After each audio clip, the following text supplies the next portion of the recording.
Engkaulah ingin ku turut, ya Tuhanku, ya Yesusku.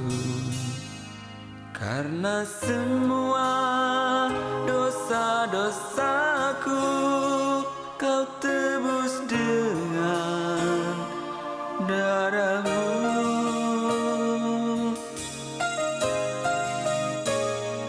Meskipun di dunia ini ku peroleh segala-galanya, namun yang selalu ku rindu hanyalah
diisi oleh kebenaran firman yang telah disiapkan oleh hamba.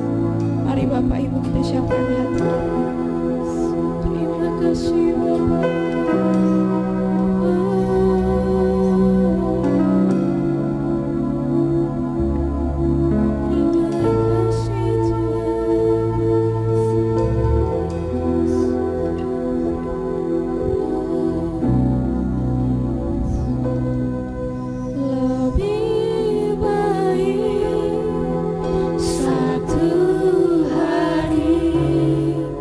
Di pelataran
syukur kepadamu Tuhan.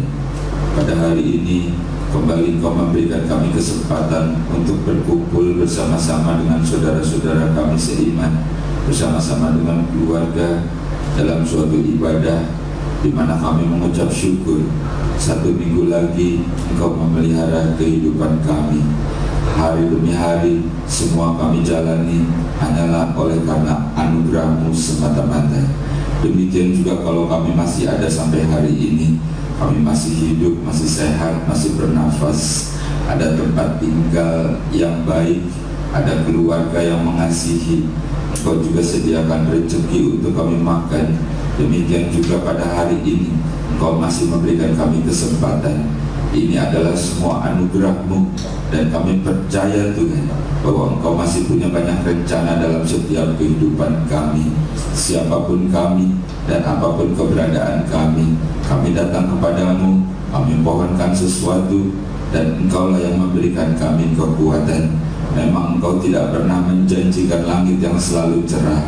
Ada badai, ada topan, terkadang juga ada awan yang gelap. Tetapi pada hari ini ketika kami datang kepadamu, ini suatu bukti bahwa Engkau menjagai, Engkau menyertai dan melindungi kami. Kalaupun saat ini kami datang bukan karena kami kuat, tetapi Engkau yang memberikan kami kekuatan. Kami juga membawa setiap permasalahan kami, hidup yang tidak akan mungkin tanpa kekhawatiran, tapi Engkau adalah jawaban. Dan kami percaya Tuhan, sekalipun persoalan kami begitu sukar, begitu sulit, begitu rumit, ketika kami datang kepadamu, bagimu itu sangat-sangat mudah. Karena Engkau Allah, karena Engkau berkuasa, karena Engkau sanggup, karena Engkau kenal kami, karena Engkau mengasihi kami, dan Engkau juga mau melakukannya bagi kami. Terima kasih buat hari ini Tuhan. Kami percaya ini bukan suatu kebetulan, tetapi memang Engkau sendiri yang ingin kami bersama-sama bersekutu dalam ibadah dan mengucap syukur. Pada hari ini, hari Sabat, hari yang diberkati oleh Engkau, hari di mana bukan kami yang ingin bertemu dengan Engkau, tetapi Engkau sendiri yang ingin bertemu dengan kami. Biar kiranya segala sembah, puji dan hormat kami naik ke hadapan hadirat-Mu dan menyenangkan hati-Mu Tuhan. Memberkati seluruh pelayan-pelayan-Mu, memberkati tim IT, memberkati para pemain musik, singer, song leader, dan segala sesuatu sehingga terlaksananya ibadah dalam media ini. Dan memberkati setiap kami yang saat ini ikut dalam ibadah, dimanapun kami berada. Engkau menjangkau dan kasih-Mu tetap sama. Engkau mengasihi kami. Saatnya Engkau yang berfirman, dan juga saatnya kami yang duduk diam. Hamba-Mu ini hanyalah juru bicara-Mu saja Tuhan. Oleh sebab itu teruslah dalam pengurapan-Mu. Jangan ada kata-kata yang keluar yang bukan isi hati-Mu. Kami percaya Tuhan, firman itu yang akan berbicara secara pribadi lepas pribadi, seperti apa yang kami butuhkan, dan Engkau yang paling tahu. Karena firman itu adalah Engkau sendiri, firman yang hidup, firman yang berkuasa, firman yang menyembuhkan, firman yang memulihkan, firman yang membuka jalan. Dengan iman kami percaya dan Engkau akan melakukannya. Berfirmanlah Tuhan, dan kami umat-Mu yang siap untuk diberkati oleh firman Tuhan, bersama-sama kita katakan amin. Selamat berjumpa kembali Bapak Ibu saudara-saudara yang dikasihi oleh Tuhan. Halo, apa kabar? Pasti sukacita, pasti tetap semangat bukan? Memang hidup itu pasti ada masalah. Itu yang namanya juga hidup. Ya bahkan mati pun juga ada masalah bukan? Tetapi kita kalau hari ini kita masih ada kesempatan untuk berkumpul bersama-sama dengan keluarga, dengan saudara-saudara kita dalam suatu ibadah, tentunya juga disertai dengan ucapan syukur bukan? Karena satu minggu lagi Tuhan memelihara kehidupan kita. Dan kalau kita masih ada sampai hari ini, percayalah dan kita yakin itu semua bukan sebab kuat dan gagah kita bukan? Tapi karena Tuhan yang menjagai kita, Tuhan yang melindungi kita. Ada banyak rencana Tuhan yang mungkin kita belum tahu. Ada banyak jalannya yang mungkin kita tidak paham, karena memang kepikiran kita tidak sama dengan kepikiran Tuhan. Tapi kita imani bahwa Dia Allah yang maha kuasa, Dia Allah yang maha sanggup, Dia juga memposisikan dirinya sebagai Bapa yang kekal, Bapa yang mengasihi anak-anaknya. Dan kita yang percaya sebagai anak-anaknya, tentu Bapa tidak akan memberikan yang jahat, bukan? Seperti kita juga, Bapa di dunia ini pasti memberikan yang terbaik. Itu sebabnya pasti rencana Tuhan adalah yang terbaik. Pada saatnya nanti, apa yang sekarang kita tidak mengerti, nanti kita tahu bahwa segala sesuatunya demi kebaikan kita. Oke, Bapak Ibu saudara-saudara yang dikasihi oleh Tuhan, kita akan masuk dalam firman Tuhan. Banyak yang bertanya kepada saya, baik melalui telepon atau media lainnya, juga teman-teman bisnis yang bertanya-tanya karena begitu sulitnya keadaan, karena begitu sukarnya, sebab bayangkan setelah sekian tahun kolaps karena COVID, begitu ya, lalu begitu mau bergerak lagi itu begitu berat. Ya memang seperti itulah kalau kita menggerakkan roda pedati misalnya gitu ya. Gerakan pertama itu membutuhkan energi ekstra. Ya seperti hukum kekekalan energi, masih ingat? Pernah belajar waktu di sekolah dulu ya, sebuah benda akan diam dan tetap diam, atau bergerak atau tetap bergerak apabila tidak ada energi atau gaya lain yang mempengaruhinya, gitu ya. Masih ingat ya? Jadi kalau udah diem tuh udah diem aja gitu, nggak bergerak-bergerak. Tapi begitu bergerak terus. Nah, merubah dari diam kepada bergerak itu membutuhkan gaya tambahan, membutuhkan energi tambahan gitu ya. Nah, Bapak Ibu saudara-saudara yang dikasihi oleh Tuhan, kita sedikit akan merenung, kita belajar dari firman Tuhan, apa sikap ketika menghadapi masalah, menghadapi tantangan begitu ya, apa sikapnya gitu. Tentunya kita akan lihat dari contoh-contoh di Alkitab ya, yang positif dan yang negatif gitu ya. Jangan yang positif semua nggak balance gitu kan, atau yang negatif semua nggak balance. Jadi kita akan ambil dua contoh lah gitu ya. Nah, pembacaan akan sedikit panjang karena tentunya ini merupakan suatu kisah, tapi saya percaya ini bukan kisah yang baru, tetapi firman akan selalu baru karena Allah selalu bersama dengan kita dan Dia akan menjelaskan seperti keadaan. Jadi firman itu hidup, akan terus mengikuti dalam kehidupan kita. Oke ya, saya akan bacakan demikian firman Tuhan. 1 Raja-Raja pasal yang ke-21 mulai ayat yang pertama. Kebun anggur Nabot. Sesudah itu terjadilah hal yang berikut.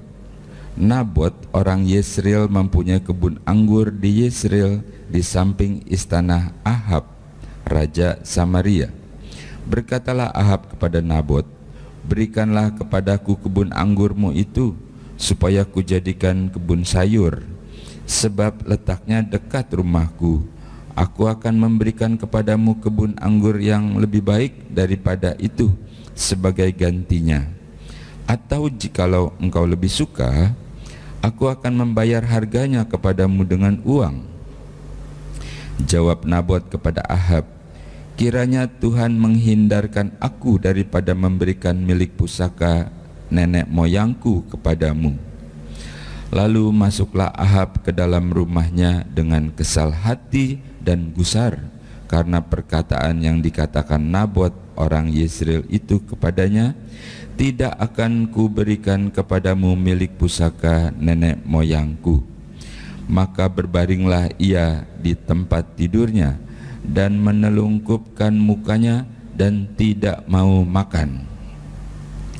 Lalu datanglah Isabel istrinya dan berkata kepadanya, apa sebabnya hatimu kesal sehingga engkau tidak makan?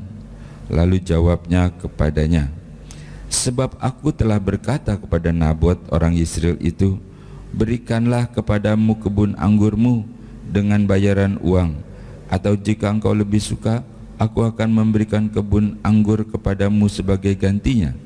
Tetapi sautnya, tidak akan kuberikan kepadamu kebun anggurku itu. Kata Isabel istrinya, bukankah engkau sekarang yang memegang kuasa atas Israel? Bangunlah, makanlah, biarlah hatimu gembira. Aku akan memberikan kepadamu kebun anggur Nabot orang Yesreel itu. Kemudian ia menulis surat atas nama Ahab, memeteraikannya dengan meterai raja, lalu mengirim surat itu kepada tua-tua dan pemuka-pemuka yang diam sekota dengan Nabot. Dalam surat itu ditulisnya demikian, maklumkanlah puasa dan suruhlah Nabot duduk paling depan di antara rakyat. Suruh jugalah 2 orang dursila duduk menghadapinya, dan mereka harus naik saksi terhadap dia dengan mengatakan, engkau telah mengutuk Allah dan raja. Sesudah itu bawalah dia keluar dan lemparilah dia dengan batu sampai mati. Halo Bapak Ibu, saudara-saudara yang dikasihi oleh Tuhan, kita sudah bersama-sama membaca satu kisah Raja Ahab dan Nabot yang punya kebun anggur di samping istananya, bukan? Ya, tiba-tiba Ahab melihat, wih, ada kebun anggur nih. Wah, aku mau robah jadi kebun sayur aja nih, supaya kalau mau masak tinggal metiknya di sebelah gitu kan ya. Tetapi apa yang terjadi bahwa Nabot tidak mau menjual, bukan tidak mau, karena katanya ini adalah milik pusaka turun temurun. Jadi kalau dijual khawatir nanti dipersalahkan gitu secara keluarga adat turun temurun gitu. Jadi nggak akan dijual, selamanya tetap akan jadi kebun anggur turun temurun. Apa yang terjadi? Ahab menjadi kesal gitu ya. Ahab kesal, diceritakan, lalu dia pulang, dia tengkurap, tertelungkup, terus dia nggak mau makan gitu ya. Lalu istrinya kan tanya, "Woi raja, kenapa kau nggak mau makan?" Lalu diceritakanlah apa yang tadi kita baca tadi, bla bla bla bla begitu ya. Lalu diceritakan, lalu si Isabel bilang, bukankah engkau itu raja? Bukankah engkau punya kuasa? Bukan cuma terhadap kebun itu, tapi terhadap Israel semua kau punya kuasa. Tenang aja kah? Bangunlah baginda, senang-senang aja deh makan. Nanti aku yang urusin semuanya. Pokoknya nanti itu kebun jadi milikmu, tenang saja. Begitu kan? Lalu diceritakan si Isabel bikin surat. Ya, bikin surat, suruh kumpul puasa, ada masalah gitu. Dan jangan lupa Nabot itu suruh duduk paling depan. Dan juga ada siasat licik, ya, ada siasat yang mengatakan cari orang yang biasa tukang berbohong gitu ya. Lalu nanti menuduh bahwa si Nabot sudah melakukan sesuatu yang salah, menghina Tuhan dan menghina raja. Hukumannya adalah dilempari batu sampai mati. Luar biasa ini strategi jahat. Dan kita lihat ya, Nabot punya masalah. Dia ingin punya kebun sayur, tapi yang dia ingini itu adalah kebun anggur orang. Lalu dia memaksakan diri, memaksakan ingin memilikinya, dan dengan cara merampas, istilahnya seperti itu. Setelah nego baik-baik tidak berhasil, lalu dengan cara lain, walaupun yang melakukan itu bukan Ahab, yang melakukan adalah Isabel. Bapak Ibu, saudara-saudara yang dikasihi oleh Tuhan, sambil kita merenung ya, bahwa yang namanya masalah pasti ada. Ya, masalah pasti ada dalam hidup. Sampai sekarang pun bukan cuman ada, banyak Pak Pendeta begitu, bukan ya? Banyak ya, tapi kau harus bisa. Dan masalah itu harus kita klasifikasikan juga. Ada masalah yang ternyata kitanya yang bikin masalah, ya. Sebenarnya nggak ada masalah, kita bikin masalah jadi masalah akhirnya gitu ya. Itu namanya cari penyakit sendiri, ya, cari masalah sendiri. Atau memang ada masalah juga bisa diizinkan oleh Tuhan.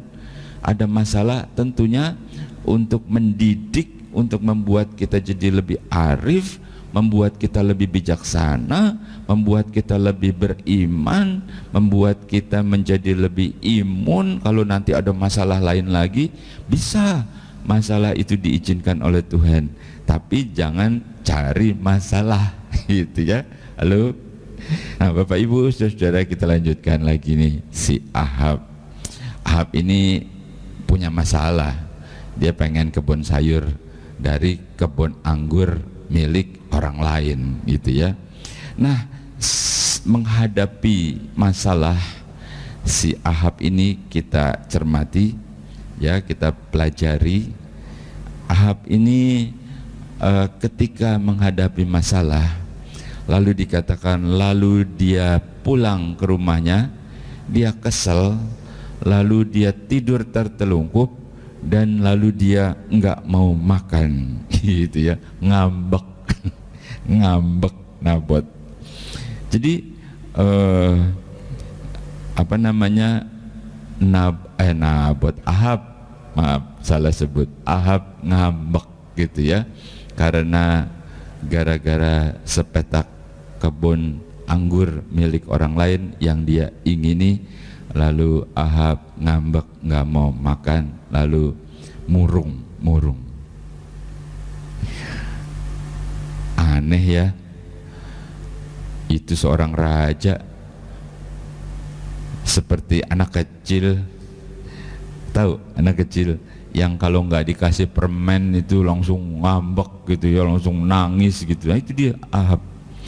Bayangkan seorang raja ya, tapi sikapnya kayak anak kecil ya, cengeng, tahu cengeng, ngambek, sedikit-sedikit marah, cuman urusan-urusan kecil saja gitu. Nah, Bapak Ibu Saudara, itu sikap itu adalah sikap anak-anak kalau saya bilang ya, sikap anak-anak. Kalau kita seorang ayah, seorang bapak, kita mau memberikan sesuatu yang berharga kepada anak kita, atau kita mau memberikan tugas misalkan, atau kita mau mempercayakan suatu bisnis misalnya gitu ya, bisnis kepada anak kita, tentu kita akan melihat, menunggu anak kita itu dewasa, bukan?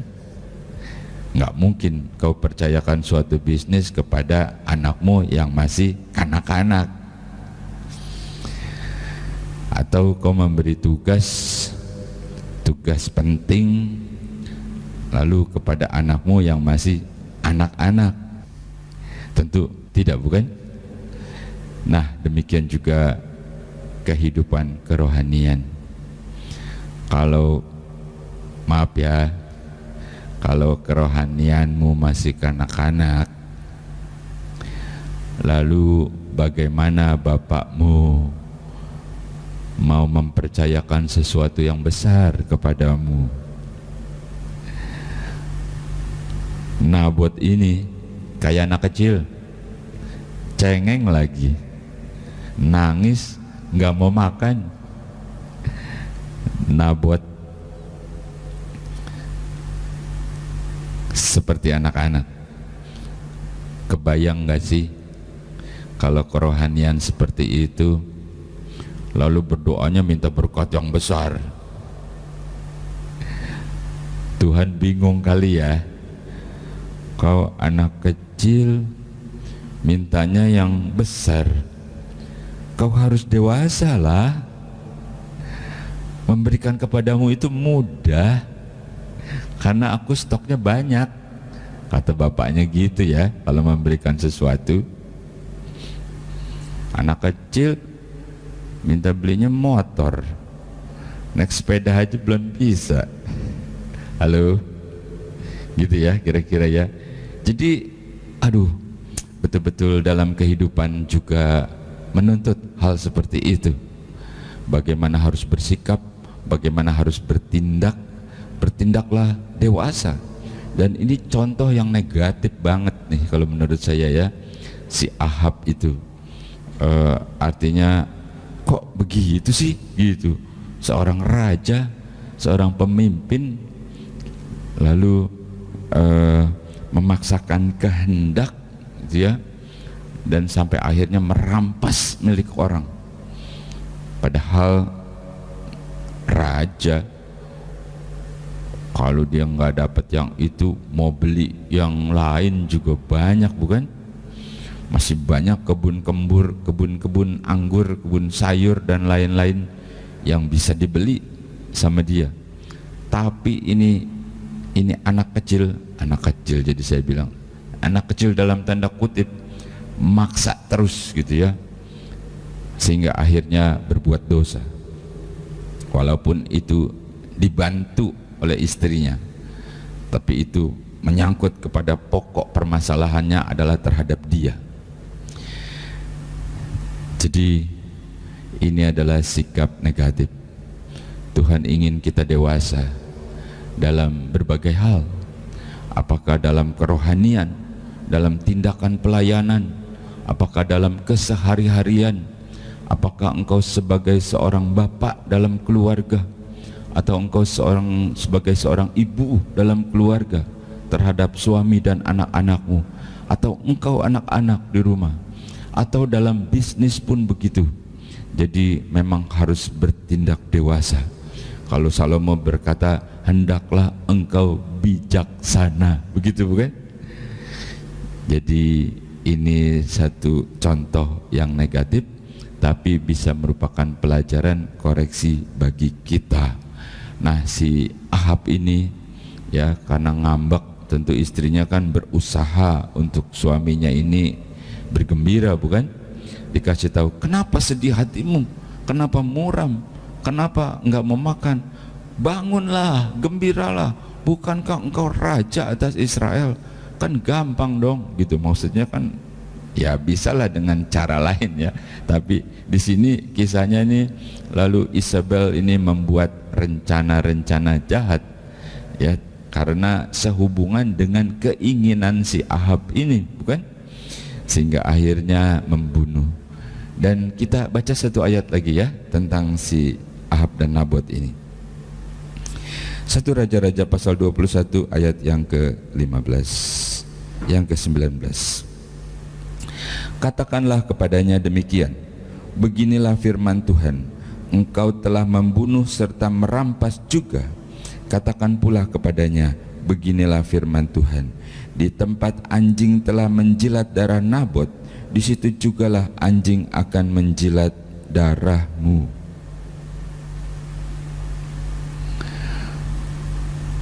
Pikirnya si Ahab dan Eliezer, selesai sudah urusan, walaupun dengan hal yang kalau kita katakan hal yang tidak baik ya, begitu ya. Tetapi tidak demikian dengan Allah. Orang lain mungkin nggak tahu siasat-siasat itu, tapi tidak tersembunyi dengan Tuhan. Lalu dikirimlah Elia, katakan kepada Ahab, begini firman Tuhan, katanya seperti kita baca tadi, engkau sudah merampas, bahkan engkau membunuh pula pemiliknya, dan tempat di mana anjing menjilatin darahnya, kan dilempari batu sampai mati toh, dirajam, tempat di situ pula nanti darahmu akan dijilati sama anjing, kau matinya di situ. Mungkin pada awalnya pikirnya si Ahab, alah biar aja lah, itu apa namanya, ngomonglah sesuka-sukamu, aku ini kan raja, aku ini berkuasa.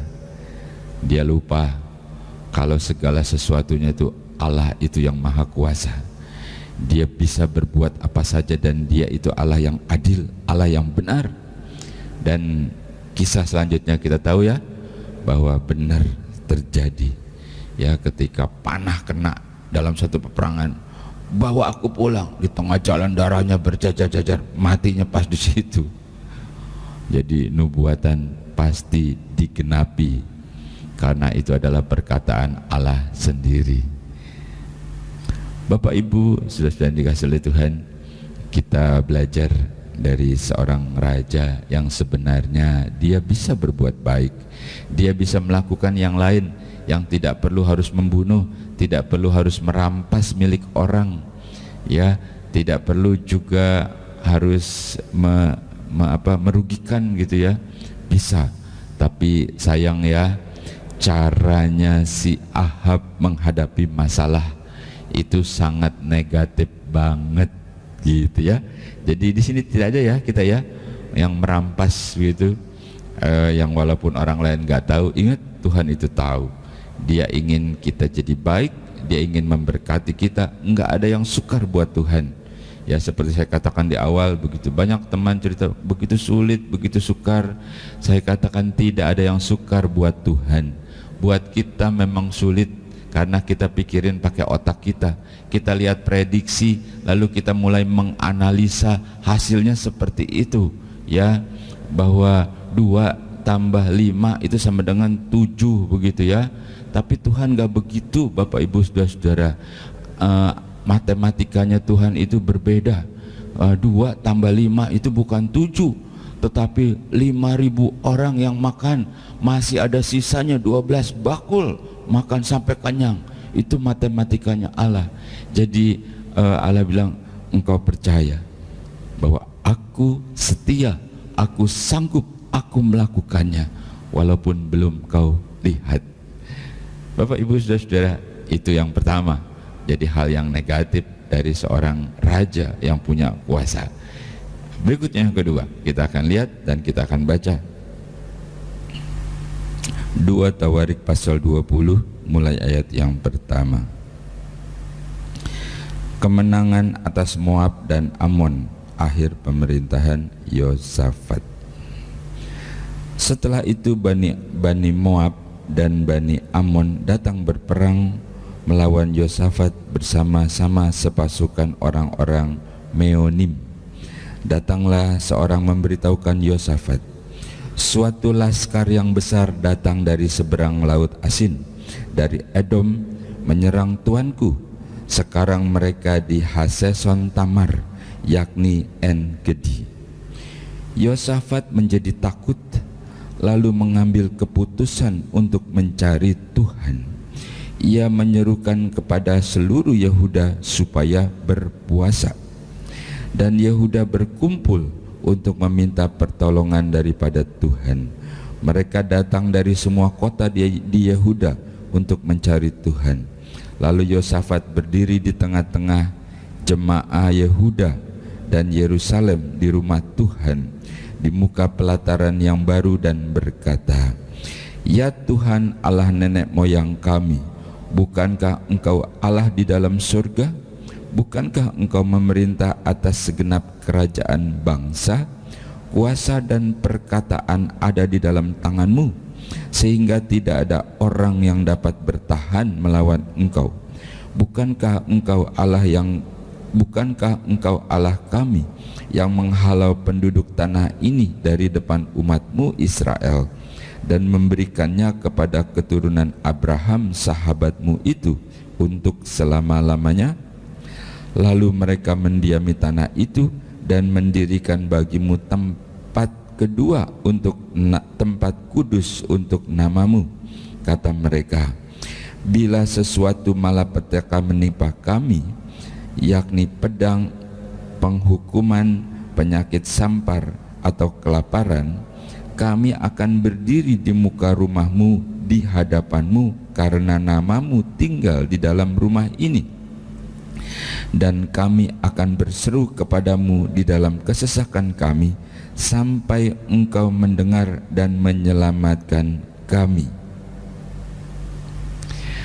Bapak Ibu, saudara-saudara dikasih oleh Tuhan, yang baru kita baca adalah contoh lain dari yang pertama tadi. Kalau yang pertama itu kita katakanlah itu contoh negatif lah misalnya gitu ya. Nah sekarang kita ambil satu contoh lagi, yaitu seorang raja yang juga menghadapi masalah. Jadi kan kita tadi bicara bagaimana sikap kita ketika menghadapi masalah, bukan? Ya. Nah ini adalah seorang raja juga, seorang raja yang Yosafat, bahkan dikatakan ini di akhir hidupnya gitu ya. Jadi berat kalau menurut pemikirannya Yosafat, sebab dikerubutin gitu ya, dikerubutin oleh 3 bangsa. Jadi kalau satu aja udah berat, 3 nih pada bergabung gitu ya, bergabung nyerang dia.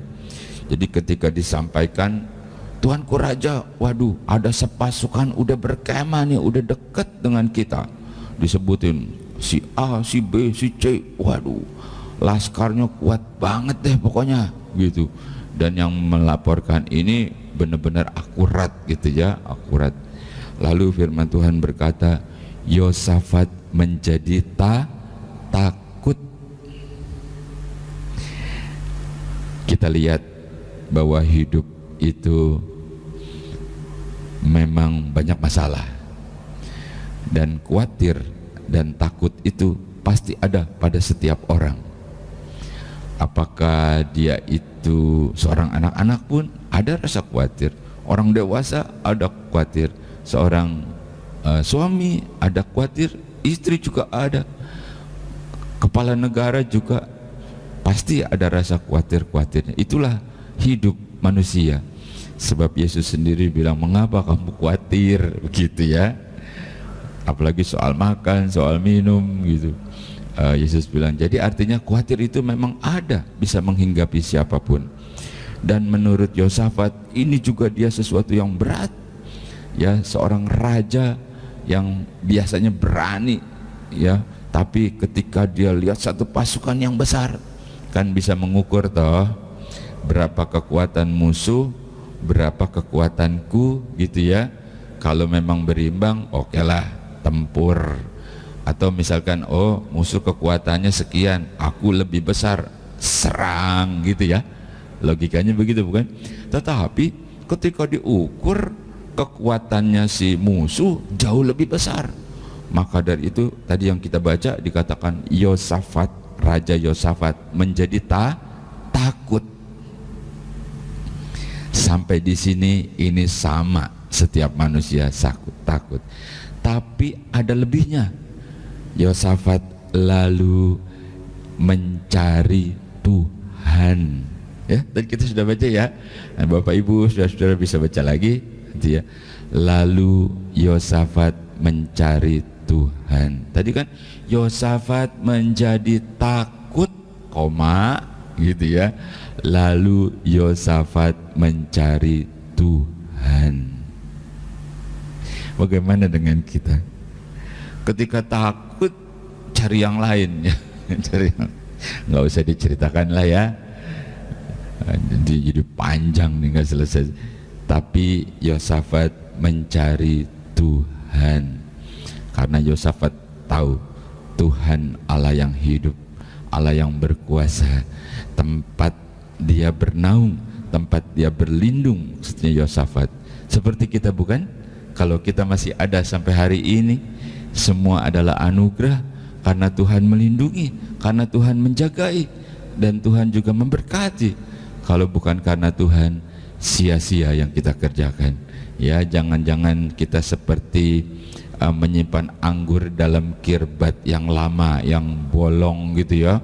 Wah, ini ada berkat, tuang kemari, tos blong, hilang lagi, masukin lagi, blong, nggak pernah ada sisanya. Di sini nggak ada. Apapun yang Tuhan beri ya, kita simpan di dalam pundi-pundi, dalam ucapan syukur, bukan? Itu adalah berkat ya, jangan sampai seperti itu. Nah, lalu Yosafat mencari Tuhan. Bukan cuma Yosafat ya, seluruh keluarganya, sekotanya, seluruh bangsanya bahkan bersehati, diserukan, ini kita punya masalah besar, kita harus bersatu, kita harus sehati, kita harus sungguh-sungguh. Iya Raja, oke siap. Terus ngapain nih? Apa aku asah pedang dulu? Tidak, kata Yosafat, kita cari Tuhan. Ya bagaimana? Kita berdoa dan berpuasa gitu ya. Kita nggak bahas soal doa dan puasa ya, Bapak Ibu Saudara. Lain kesempatan kita akan bahas doa dan puasa. Tapi Yosafat bilang berdoa dan berpuasa itu adalah cara, salah satu cara untuk membuat Tuhan turun tangan, istilahnya menarik kuasa Tuhan. Dan Yosafat seorang raja yang memberikan teladan kepada rakyatnya, kepada keluarganya, kepada rakyatnya semua. Dia katakan, Engkau Allah yang setia, Engkau Allah yang berkuasa, dan kami akan berseru apabila malapetaka datang, apabila penyakit datang, apabila kesusahan datang, apabila pedang menghadang, kami akan terus berseru sampai Engkau menolong kami. Kami tidak akan mingser, kami tidak akan bergeser, kami akan tetap ada di rumah Tuhan. Di pelataran kan, di pelataran semua sujud, semua menyembah, semua sehati.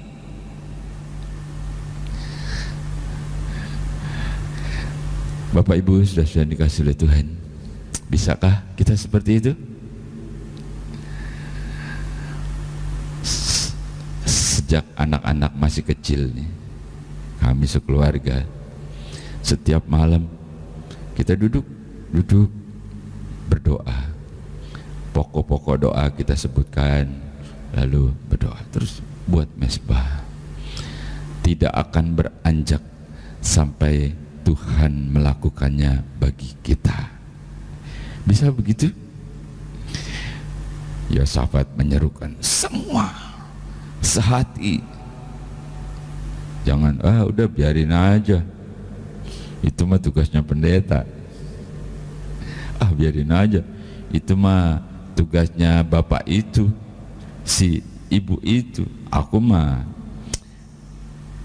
cing-cing wae, duduk-duduk nyantai, ngapain pusing-pusing? Begitukah? Belum tahu kau. Kalau giliran kau yang menghadapi, kau teriak-teriak, bantu doa ya, bantu doa ya.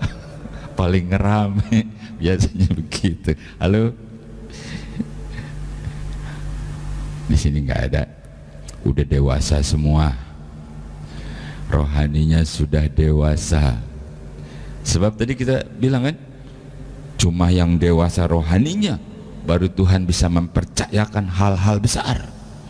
Kalau masih anak-anak nggak bisa, maaf ya. Nah, ini adalah sesuatu yang positif, nggak usah kita jabarkan lagi. Jadi sederhana banget ya, dengan iman yang teguh, dengan iman yang kokoh. Lalu Yosafat mencari Tuhan, dia sujud menyembah, dia angkat puji-pujian dan seterusnya. Lalu Tuhan berkata, jangan takut maju berperang, karena bukan engkau yang berperang tapi aku yang berperang. Saya ringkas saja ya, kita nggak usah baca ya. Dan saya mau kasih tahu bahwa Tuhan menolong Yosafat dan Tuhan menolong engkau itu punya banyak cara. Ketika dia menolong Yosafat, saudara tahu, itu 3 bangsa pada main tuding-tudingan, lalu main bunuh-bunuhan gitu. Jadi pada berantem sama sendirinya. Jadi yang tentaranya Yosafat cuma naikin puji-pujian gitu ya, penyembahan rame-rame gitu, sukacita. Terus yang sono yang ditonton sama dia pada berantem, pada main bunuh-bunuhan. Terus ketika yang menang sama yang menang, udah berantem, bunuh, mati semuanya. Aneh bukan? Itulah. Jadi Tuhan nggak pernah kehabisan cara untuk menolong orang yang percaya, untuk menolong orang yang beriman. Karena Dia, Allah, tidak akan mempermalukan namanya sendiri ketika nama Tuhan disebut. Kata firman Tuhan, apabila 2 atau 3 orang di atas muka bumi ini berseru memanggil namaku, demikian firman Tuhan, maka aku akan hadir. Ketika nama Tuhan dipanggil, dia percaya, Tuhan turun tangan. Dan akhirnya Yosafat meraih kemenangan.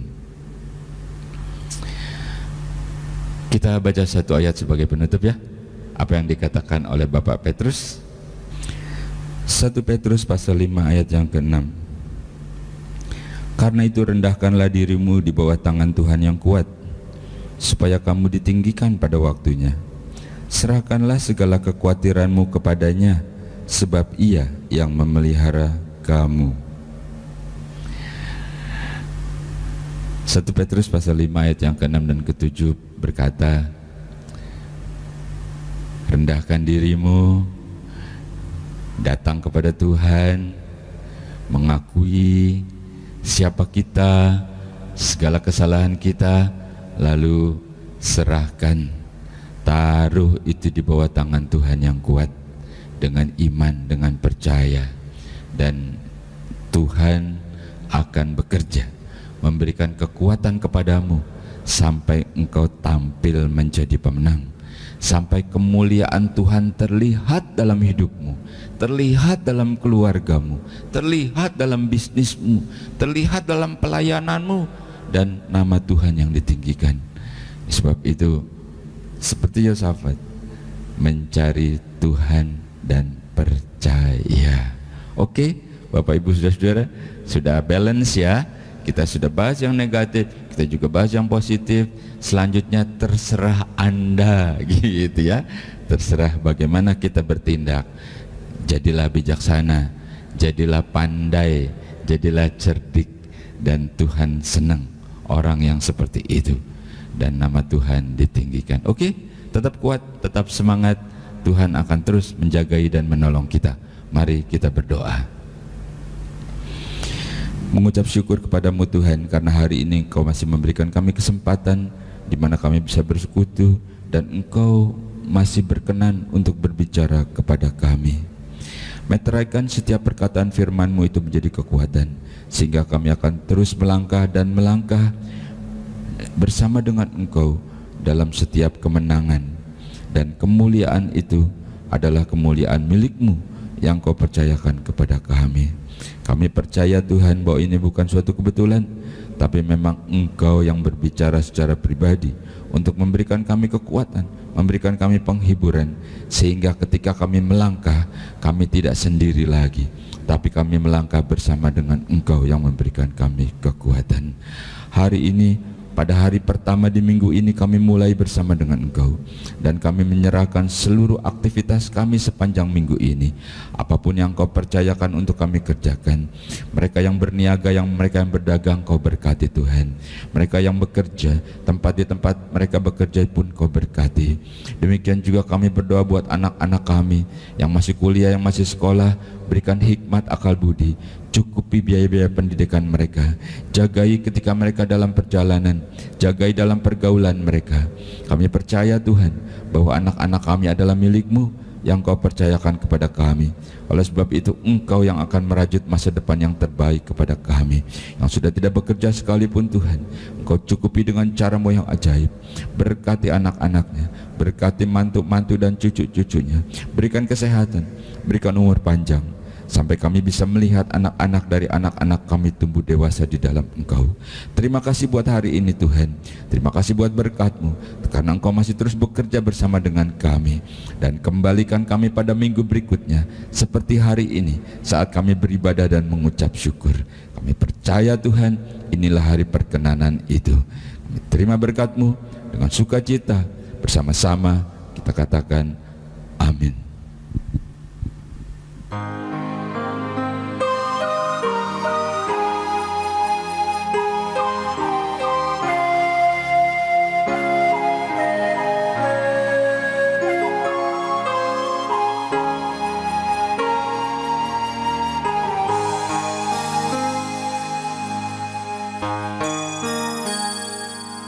Engkaulah ingin ku turut, ya Tuhanku, ya Yesusku. Karena semua dosa-dosaku Kau tebus dengan darah-Mu.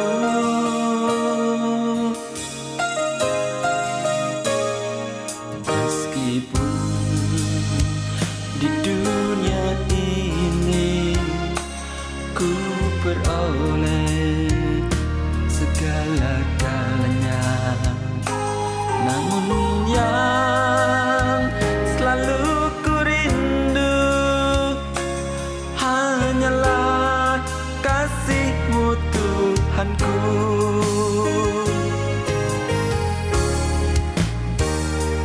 Inginnya ku di sisi-Mu, bersama-Mu di surga yang mulia. Hidupku beserta jiwaku, damailah dalam genggaman-Mu.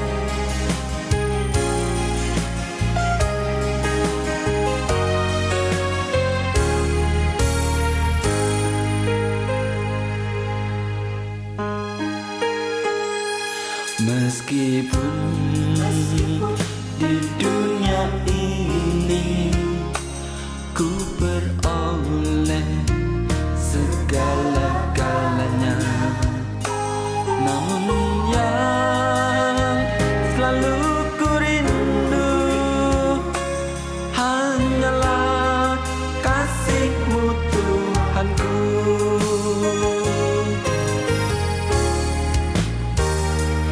Inginnya ku di sisi-Mu, bersama-Mu di surga yang mulia. Hidupku beserta jiwaku, damailah dalam genggaman-Mu.